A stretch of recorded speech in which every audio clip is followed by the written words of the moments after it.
Hello everyone, this is a review of the second game by the publishing company Big Mode Games. I haven't dabbled too much into indie games, but I'm a big fan of shooters like this.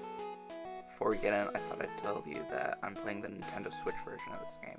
There aren't any major differences across the consoles, I just thought I'd tell you what console I'm playing it on. First of all, this is a hard game. You have to get used to how the game works. You go through a series of rooms and fight a boss at the end to get to the next floor. If you die, you have to start all the way over at the beginning of the first floor. And believe me, you're going to die a lot.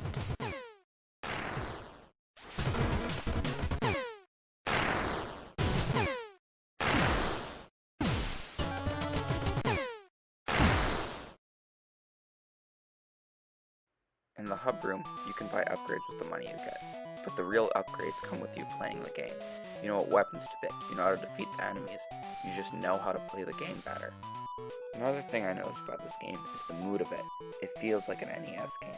There aren't a lot of variations on the music, the sprites are NES-esque, but they obviously are not designed with the limitations of an NES sprite in mind. This game is very much rooted in the style of an NES game, but that also comes with its own disadvantages. Some enemies are just almost impossible to beat. At first it's only the bosses on the first floor, then as you get to the second and third floors, it gets to the normal enemies that are impossible to beat. The satisfaction of beating those enemies and dodging them with only taking a few hits is so good.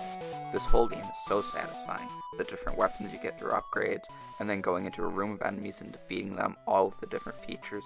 This game is so non-stop. There's so many little details that make this game so great. There seems to be some sort of story behind the world, but it's never fully revealed. The music fades in and out whenever you get an upgrade.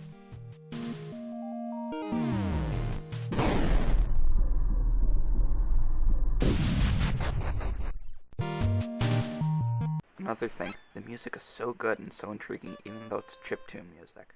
There's an unlockable that's a jukebox that plays the music, and it's the best unlockable in the game.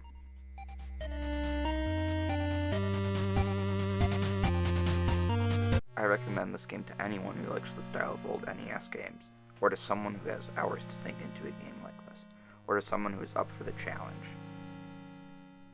As for the rating, the first hour I played this, I thought it was a 7 out of 10. Then a few hours later it was an 8 out of 10. Now I think it's a 9 out of 10. Highly recommend this game. So thanks for watching, and goodbye.